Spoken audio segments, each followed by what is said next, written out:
Good. Okay, well, good afternoon, everyone. Welcome. Good to see you all. Welcome to Friday's Report Out. We've got a relatively small but perfectly formed report out this lunchtime, so I'm delighted. We're going to start with an update, a 60-day report out on the paediatric nursing assessment, the emergency department value stream, Kaizen Event 2, and here on his own again, but he's obviously well up to this, is Simon Rush, paediatric advanced nurse practitioner. So Simon, do you want to come and give us an update? Cheers.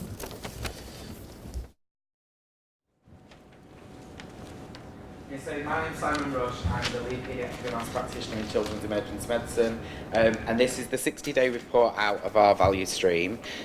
We were focusing on the nursing assessment and the times it took for the nursing assessment in the emergency department, which needed to be effective, but also we recognised that they were taking quite a long time, and in the not only in the patient's journey, but also for that department as an overall, there was lots of areas of waste that we felt we could improve.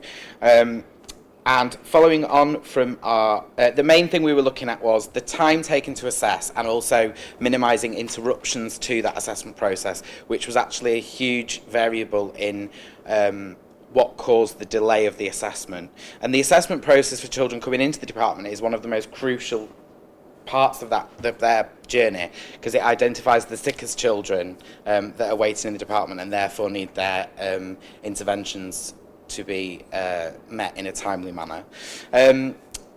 So the main things we talked about with the team were how we could minimise the process that was actually at 11 steps, just for the nurse assessment was 11 steps, down to ideally about a 5-step process, so that patients weren't moving in and out of rooms and also that the nursing team weren't interrupted. Our initial nursing assessment time was at just shy of 25 minutes per patient, which wasn't effective. And we have consistently managed to keep that under 10 minutes, which was one of our aims. But most interestingly, the last lot of observation work that I went out and did, there was 0 interruptions to any of the patient assessments or to the nursing team, and that's been achieved through structuring our assessment rooms in a better way. So we've got all the equipment that's needed in each room, but also making sure that team members are aware that when a door is shut and a nursing assessment is undergoing, we shouldn't be entering that room unless there is a significant reason that we need to, i.e. an emergency, a team member is needed somewhere more urgently. And so this is the main thing. As I said at the last report out, the time for nursing assessment and the number of children waiting will be fluctuant, simply because some children require more interventions than others. We sometimes have 15 children walking in 30 minutes. But the interruption time was the thing that we were very keen to, that we could consistently keep reduced. Looking at our newspaper, most of it is green. So there is still some work around the equipment, so some of the feedback, which I'll touch on at the end, we need to structure the rooms in a slightly more logical way, but also so that equipment that doesn't need to be out on show isn't out on show, but I'll talk about that a little bit more at the end. And then the other thing that was a big factor was that we were trying this, what we called tag team approach. So we had either a senior and a junior nurse, or a qualified nurses, or a qualified nurse and a clinical support worker going in to do almost 2 things at once, so performing observations, taking physical measurements, and speaking to the family and the child at the same time. We're still struggling to achieve that all the time because of staffing numbers and also some of the logistics of the room spaces that we've got. However, the times that we do have it implemented, we are seeing that assessments are much speedier, more effective, and feedback from families is that, who've been to the department previously, is that they think it's a better process than going in and out of different rooms. So the main barriers and feedback, so again, staffing and the tag team approach. The patient type obviously increases the assessment weight. If it's a simple minor injury patient that needs very little intervention, they will obviously be quite quick, whereas if it's a more complicated medical patient, that will take longer. But hopefully by reducing the interruptions and having all that equipment in that area, that will still speed that process up. The times of the assessments that of the observation I did, the quickest was 4 minutes and the longest was 13. So actually, even out of those 9 that we observed, actually that's quite a good improvement on previously. Some team feedback. Most of the team like the new process, so they like that we aren't duplicating paperwork, that we aren't lots of people are asking the same question more than once. One of the main bits of feedback was the rooms were cluttered, so as in, because we've got equipment in each room, it's laid out on almost on the window ledges in the room of bits of equipment you need. So the next thing that we've just trying to sort at the moment is ordering some stackers so that all the equipment can be put away and it's not visible and it's not out everywhere. And there was some education needed with some team members to reinforce why we'd brought this change in. And they were team members that were relatively new to the department, so had learnt the end of the old style of assessment and couldn't quite understand why this new method was needed. So that's something that is still ongoing. And we also are going to hopefully access into the assessment day for new starters to include this more sort of formalised process of assessment of children in the emergency department, so that it becomes the norm rather than it having to be reinforced that it's a change.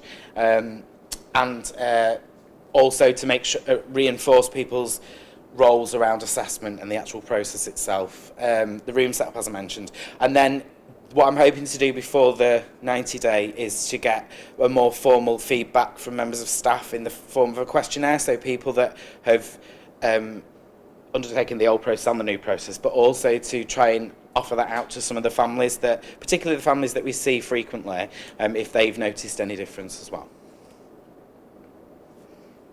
And that's me. Right.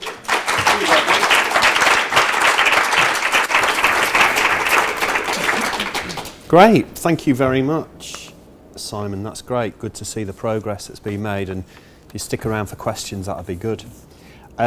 Next, we've got adult cardiac surgery value stream, RPIW4, acute scheduling, and I've got on my agenda Amy. Where's Amy? Are you here on your own, Amy? Yes, sir. Okay, well, come and tell us how you're getting on. And this is a 90-day report out, isn't it? Yeah. Hi, so I'm Amy. I'm the cardiac surgery scheduler and process owner for this RPIW. This is our 90-day report out. So when we started this event, we focused on just the referral aspect of cardiac surgery, that initial process. We were finding that a lot of defects were coming in on the referrals, and that it resulted in a time delay, really. So we decided to introduce a new referral. Sorry, skipping ahead, it's in the wrong order. With guidance for those filling out the referrals. So we find that most people filling out the referrals are the junior doctors, and they're not quite sure what's needed in that initial referral process. So we thought we'd create some guidance just so they know exactly what is expected to speed up that initial decision and make it easier for filling out that initial referral.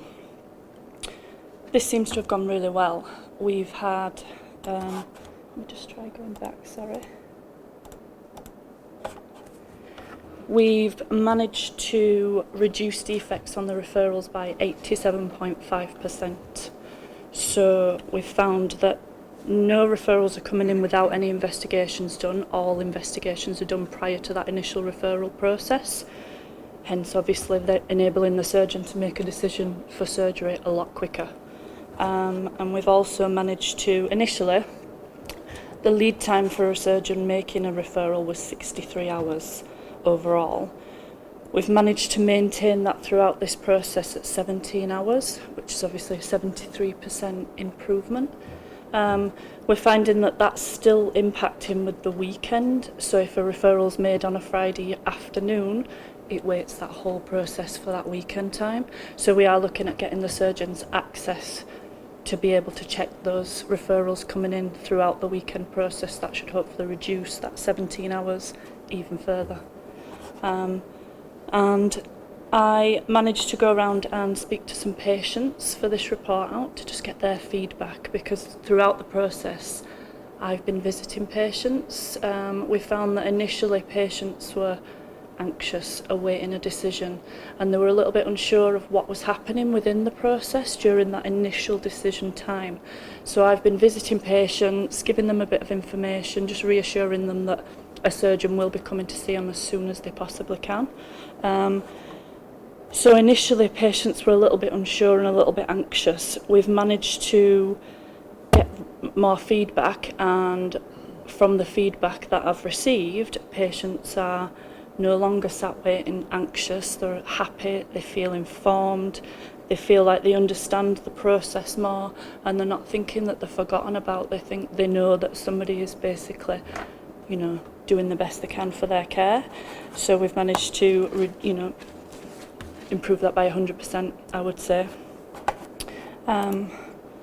We've managed to get the referral on the intranet page and the guidance, so that's accessible for everyone to go to.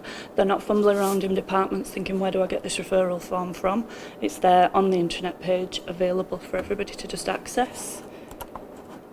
We introduced a team agreement, and this was also spread out across the DGHs as well, so that they know what to expect from us, but they also know what we expect from them. Communication has been key in this. We have kept in touch with the DGHs constantly, making sure that they know what's happening. Once they refer a patient, they know where that patient is within the process, and obviously it just stops that confusion, basically. Just skip forward, sorry. Our newspaper, more or less everything is 100%. We're still looking at an electronic system, Patient Pass. We're hoping to implement that in the future, which we think will just change the whole referral process completely. And also, as I said before, we're hoping to get the surgeons access to that initial referral out of hours, basically. So those are the couple of things that we sort of still need to work on. This is just a little patient feedback that we got, some speech bubbles of things that patients have said to me throughout the process from gaining feedback. Couple of areas that they were a little bit, bed moves and things like that, which is obviously an impact on a patient's journey through before surgery, but obviously that's something that's a little bit out of our realms. But yeah, overall, so as I said, we've reduced waiting times by 73%, gaining that initial decision a lot faster. Throughout the month of January, I believe that we managed to do 86% of acute surgeries within 7 days. So I feel that that initial decision has obviously impacted on those figures. And as I said, communication has been key, and that's my 90-day report out. Thank you for everybody's support. Great.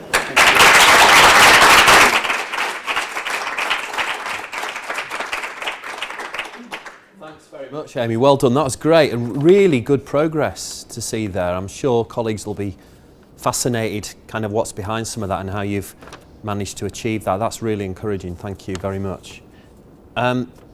Okay, so we're up to the third item on today's report out, which is to recognise and award Rob. Where is he? He's there, hiding. Yeah, there you are. Rob, do you want to come forward? And it's a real honour to present you with your Lean for Leaders certificate. Thank you very much. So congratulations. Yeah. Thank you. Oh, that one. Yeah.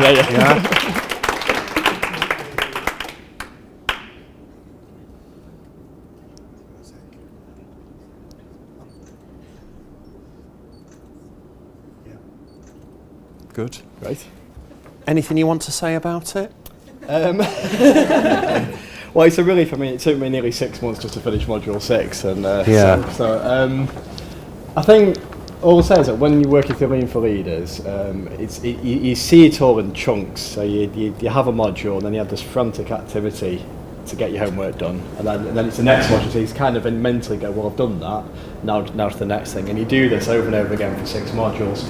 Something I've started doing since I finished is actually reviewing those modules and what the recommendations are, and having a look at how that applies not just to me but to my team and the CSU, and looking for areas where we can join things up. Yeah. So I'd say just take the time to actually try to see the programme as a whole and not a series of 6 chunks that you do over the course of a year and you're trying to practically complete the homework. Yeah, good advice, absolutely. Good to hear about you working to integrate that, and I know you're using the method in the work that you're doing in the CSU, so that's great, good to see. Yeah, well done, good. Right,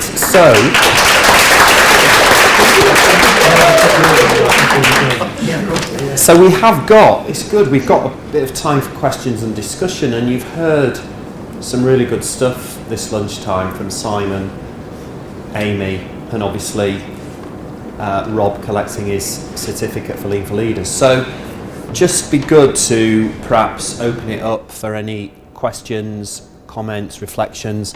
I was going to start actually with KPO colleagues in terms of the work that we've seen reported out today.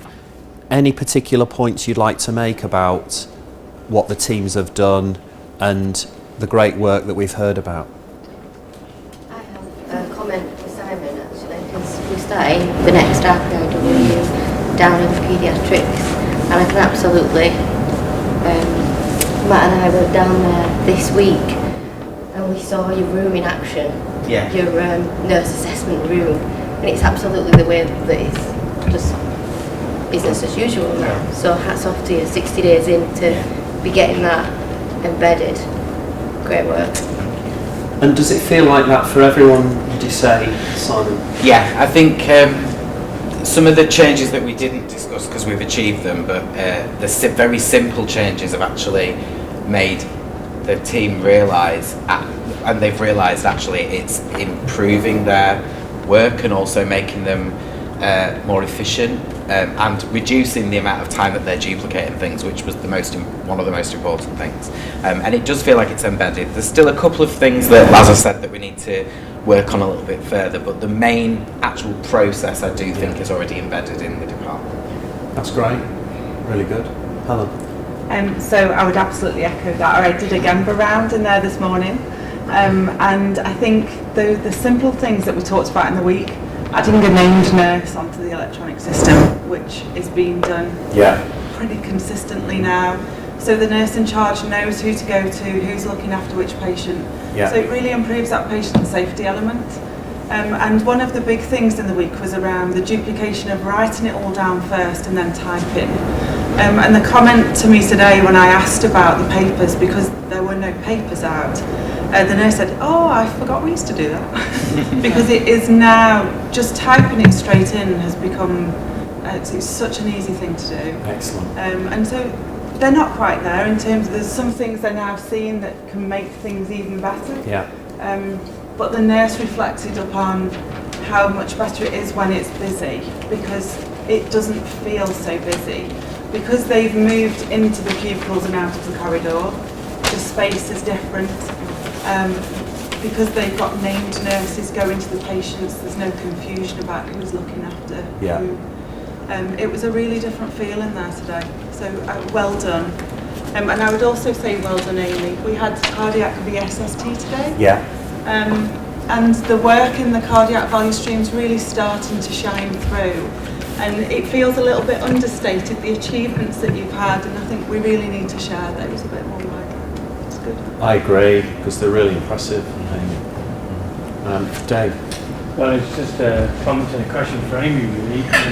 I think you mentioned 86% of acutes being done within 7 days. Yes. So for quite a few years, I think I was hovering around about the 65 at best. Occasionally peaked at 70, but it would never be in the 80s, which is really good.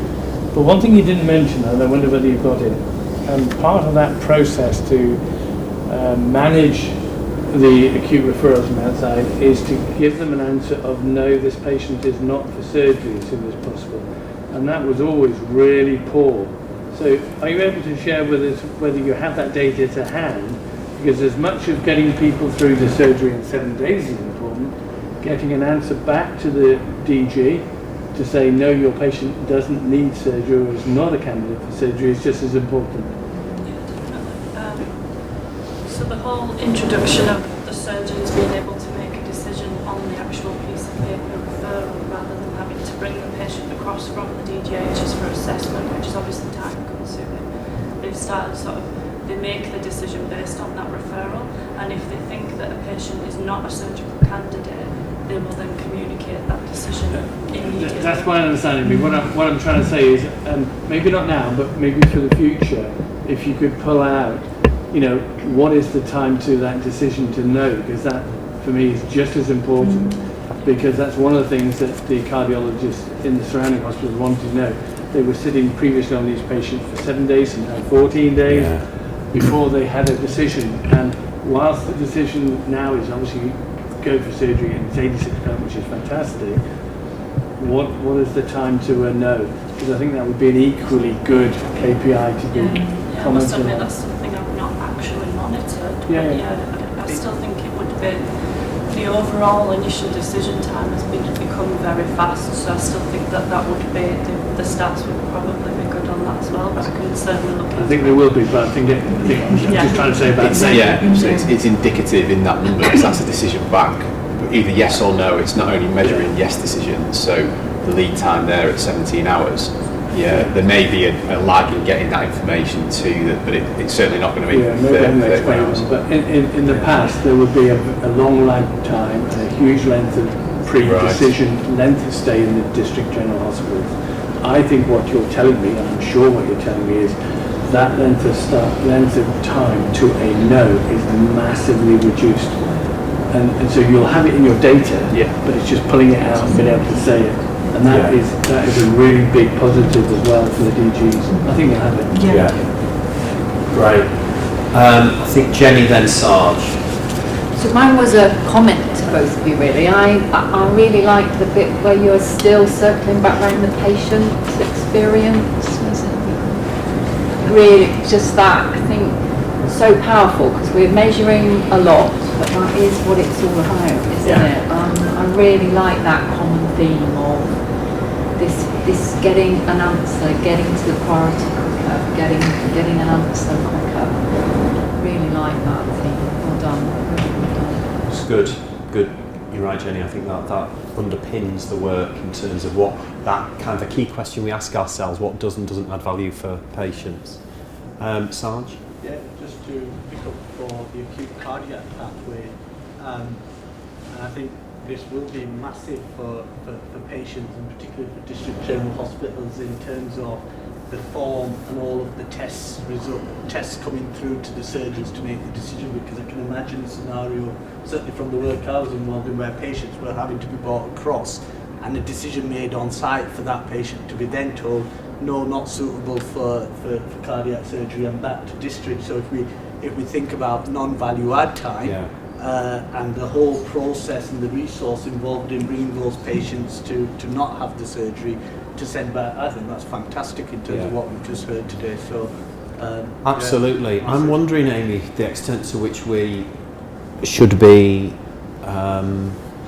sharing this work with, I go every month to meet with my colleagues across WIAT, the other West Yorkshire trusts, and I think this is an example, and certainly Dave, Phil, Sarge and others will meet their colleagues from the other trusts. I just think showing that we've been working on this, to what extent have the other trusts kind of played into this, and what's your sense of how well engaged their leadership teams have been in this work? I think they've been very engaged. I mean, initially we asked for feedback before we started, and we said, what are the things that you find challenging in this process? What would you want from us more? And the key was communication. They felt that they'd send a referral across and then they didn't know what was happening with that referral. The patient was sat there waiting for a decision and they didn't know where they were in that process. They're doing ward rounds daily and they're getting the same thing, or we're still waiting for a decision, they're not quite sure what's going on. We've basically just cut all that out and said, this is where we're at, this is what's going on, and keep people informed.